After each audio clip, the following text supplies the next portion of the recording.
So today, let's try to reform the ancient Roman Empire on a European map mod.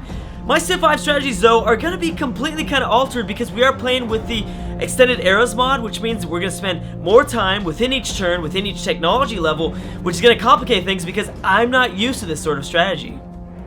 Now, our unique ability as Rome is the glory of Rome, and that's going to add 25% more production towards any building that already exists inside of the capital. Now, Rome is one of those only civs where you absolutely have to go down liberty. Usually, liberty is the social policy that is kind of left behind. It's like the second choice to tradition, but Rome is one of the best civs to have a reason, a really specific reason to go down liberty and be very expansive, play very wide instead of very tall, which is kind of against the typical strategies on higher difficulties. So I've got two unique abilities. I've got two unique units. The Ballista, which has added or extra range strength than the catapult that it replaces, as well as the Legion, has extra combat strength than the swordsman it replaces, but the Legion does require iron. As well as the Legion can build me roads, which will be nice, but at the same time, with this Extended Eras mod on, we're gonna have so much time, we're not gonna know what to do with it. Our workers are gonna be building all the roads. Legions are gonna just be fighting, I think, but we'll get into that mod a little bit later. Let's go ahead and jump into this and figure out exactly what we got going on here. So I see wine, that's good. We've got one source of, well, the thing about these map mods is that you don't necessarily always start off with luxury resources around you. So that's nice to see that we actually have one luxury resource somewhat close by. The problem is that there's a mountain right here. I would love to have the mountain within my range. Let's go ahead and move my warrior up first to figure out if this is where I want to go. We've got a deer. Eventually we would reach out this fish resource as well. This one isn't too far away. We are next to a river, which is providing us probably a little bit of extra defense. There's a river down here, though, too. I think we gotta sit here. It would be nice for a mountain, but you know what? With the Extended Eras mod on, I don't know if it's gonna take that long. It will. This game will definitely go on into the until the point where I get the technology for an observatory. But let me just get into it. Let's go ahead and find the city. Let's find the city there. And let me show you exactly what I'm talking about. So if we look at like choosing production, it still takes the same amount of time, if not maybe even quicker. It might be even quicker. Before I go, let me just make sure we're working the right area and stuff like that. But and we're growing the right time. You know, workers work about the same amount of time they normally do. You know, 4 or 5 turns for a farm. But when you go to technology, it's taking us 33 turns, eventually 51 for turns. It probably won't take us that long because hopefully we establish a more secure line of science, but that's the difference between this mod and just playing on Epic or Marathon, because Epic and Marathon still don't really scale eras right because it takes forever to build stuff. It takes forever to work things and do everything. This mod is only increasing the time it takes to discover technologies, which is fun because that's Rome's biggest problem. Rome is not that good of a civ because that's Civ 5's biggest problem, is that they run through eras way too fast. But as Rome, playing with this mod on, we can use our unique ability, or our unique units, I mean, to a longer amount of time. Let's go ahead and build the monument first, because we're not going to get the normal free monument from tradition since we're going to go down liberty. So yeah, let's build the monument first, and you'll see exactly how fast this changes our strategy. First of all, it's going to take us about 30 turns, whatever we want, whatever technology we want first. But we're going to get social policies quick, so that means we're going to get workers fit quick, we're going to get settlers quick, so we got to really think about this. I think the most important thing to me, personally, is to be able to work this wine as fast as we can. Now, wine is going to require calendar. Unfortunately, calendar is a little bit far down here. See, pottery as a technology kind of sucks, essentially. It would be nice to work fast. I would like mining, to be honest. Mining is nice. Also, another thing this mod does is that it enables the production to convert to wealth faster as well as to science faster, because you'll find yourself building all the buildings incredibly fast, and your economy can't sustain any more of a navy or an air force or an army. So you just have to work wealth or science because you've got nothing else to do. So that's why it allows you to build that faster. The other thing this mod does, and by the way, I am playing with Raging Barbarians on, but if that doesn't add to it, this mod also allows for there to be no limit to the amount of XP you can get for killing barbarians, as well as it also makes for like another another sort of Raging Barbarians on. So imagine Raging Barbarians on twice. That's how crazy the Barbarians are going to be. And I figured that'd be perfectly natural playing as Rome because, you know, we're trying to reestablish this Roman Empire and barbarians are a big thing to the history of Rome. So we're definitely going to have a fun time fighting off all of the barbarians. So yeah, I think we have to go pottery first if we ever want to get wine because we're going to be struggling with happiness here really fast because, you know, we're going to grow fast. We're going to have a lot of farm tiles. Although maybe not because we won't be able to cut down these forests. I might regret this. But it's okay, we'll get a granary up. So we'll make up for the fact that we don't have farms with a granary. It's not that good. But also another good thing about going down pottery first is we can go down writing. And I'm playing on Emperor difficulty. The only reason why I'm playing on Immortal difficulty is because I'm sorry, Emperor. Why do I keep saying the only reason why I'm playing on Emperor difficulty is because difficulty is almost doubled with this era, or with this mod. Because you think about it. The AIs already start off, because of the difficulty, with extra technologies. I think we can check it out right now. Let's go ahead and use the info addicts. I don't know why it's established twice here. Oh, wait, that's right. I haven't discovered anything. Literacy, damn it. Okay, well, when we discover things, we're going to discover a few more civs. But the reason why we're going to go discover Venice right now, actually, they're right there. It doubles the difficulty because AIs already start off with technologies discovered. So that means that, imagine how big that is for an AI to already have 2 technologies discovered when I won't be able to cut down damn forest tiles for another maybe like, who knows, 60 turns. So having AIs get extra technologies is huge. It is huge. I tried playing on Immortal. It's hard. Playing on Immortal is actually, with this mod, is tougher than Deity. Because they already have 3 technologies ahead of you, maybe, I think even maybe 4. And by that point, you can't catch up. There's no way you can shave off, think about it, if it's going to take us 30 turns to discover technologies, maybe 20 at some point, 20 times 40, that's 80 turns, there's no way you're going to be able to shave off 80 turns of turns of science to ever catch up to the AI. So that's why we're playing on Emperor difficulty, and this is still going to be very, very hard. But it should be a challenge, and that's what I like. I really, really love the challenge. Okay, so we met Venice. Nice to meet you, buddy. I'm going to be referencing the Ottoman campaign that I played a while ago. It was on the same map, and I went for the domination victory the same way.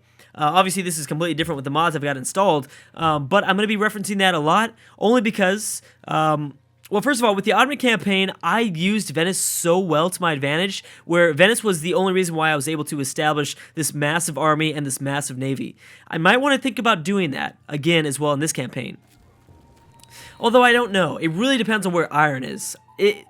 Being able to reveal where iron is on the map is going to be so crucial to our strategy because, you know, because legions require iron, it's very, very important. It's really, really important. Oh my gosh, look at all these wine up here. All this wine up here is really nice.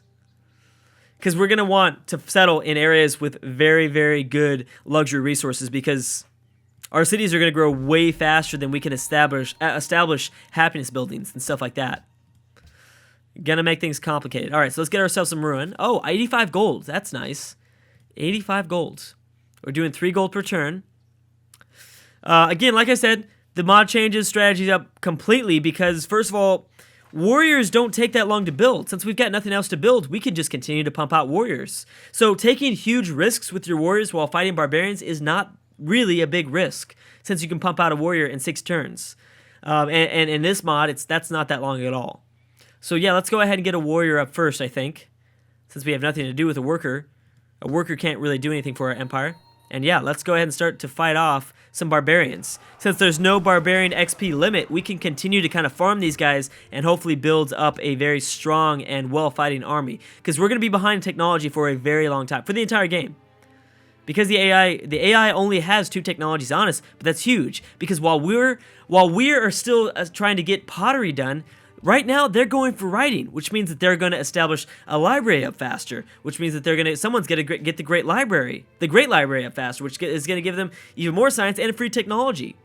So, 2 technologies in this mod is huge. Oh, it's going to be tough. It's going to be tough. All right, so I'm going to need to be careful. Don't want to lose my first warrior, even though, like I said, not that big of a risk. Not that big of a risk. I would have loved to have established a religion, but because we're playing from behind, we won't. There's no way. There's no way we're going to establish a religion. Also, in terms of who I've included in this map, you might notice that I've only have 17 civs in this game, whereas when I played the Ottoman campaign, I had 22 civs. The reason for that is, I thought, I don't know why, I was stupid, and I was like, you know what, I'm going to make it harder on myself. Not expecting this mod to already make it extremely difficult, playing on a higher difficulty, but the thing about the Ottoman campaign is it made it so much easier because I had so many civs in the game that it limited the growth and expansion of the AI. So for instance, what I've done is, like, in terms of like the Iberia, I've only included Spain. In the Ottoman campaign, I had Portugal and Spain, which practically made it easier because I was able to divide and conquer. Portugal and Spain pretty much split Iberia, which made it so much easier.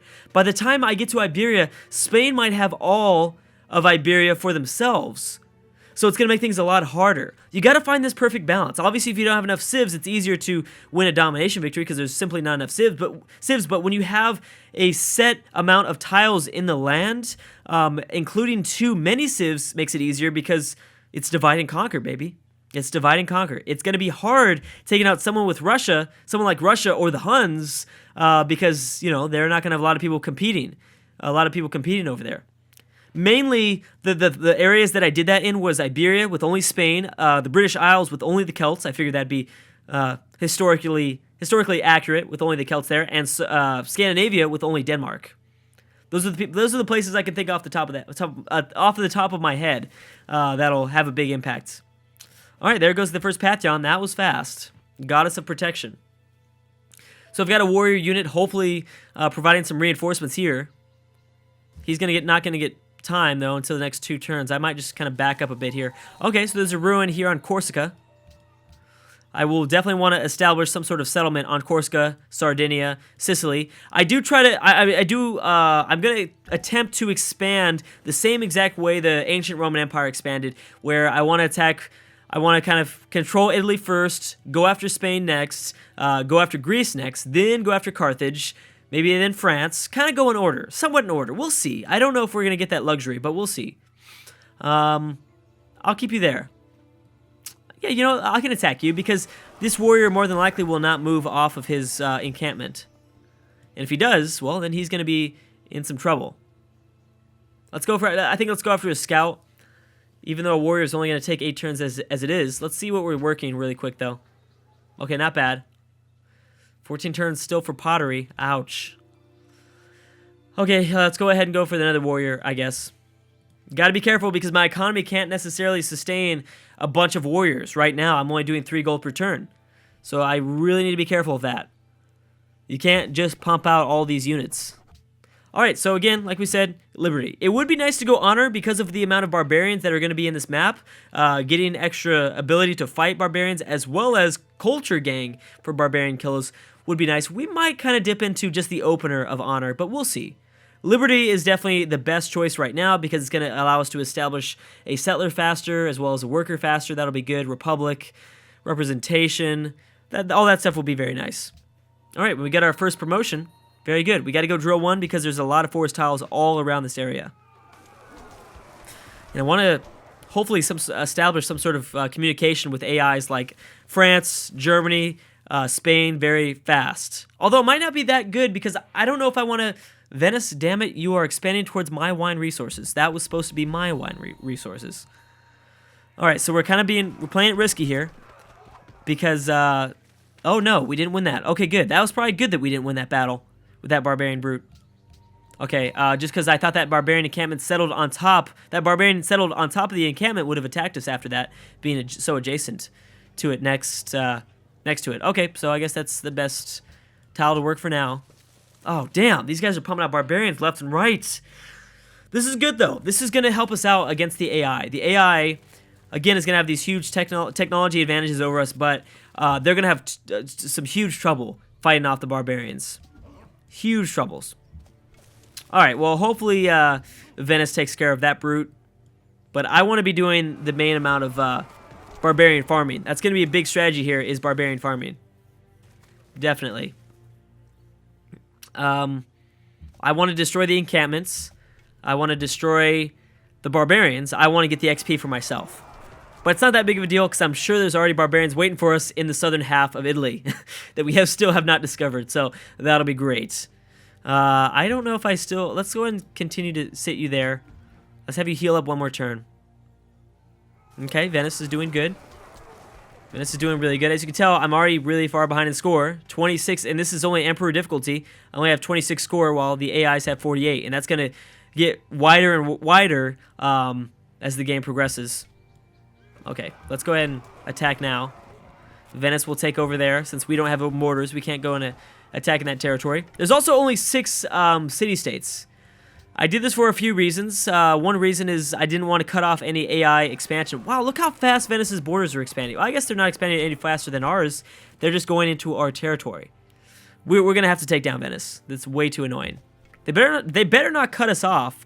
Could you imagine if Venice cuts us off and grabs this other wine resource? That'd be huge because it's going to take us about 70 turns before we're able to embark through the Mediterranean.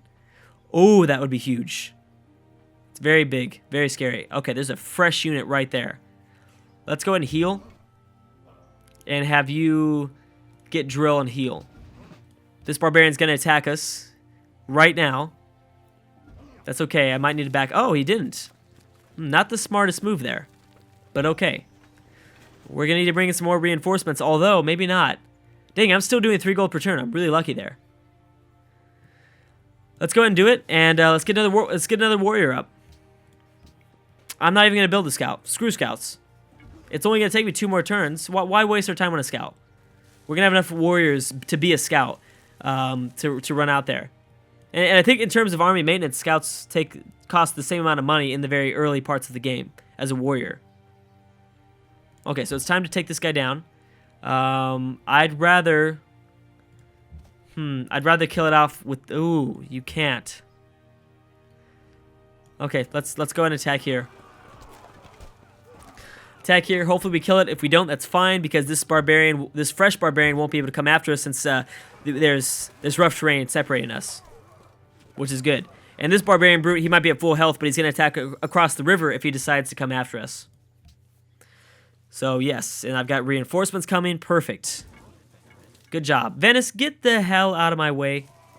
Can you get the hell out of my way? Alright, guys, looks like I'm going to have to stop right there.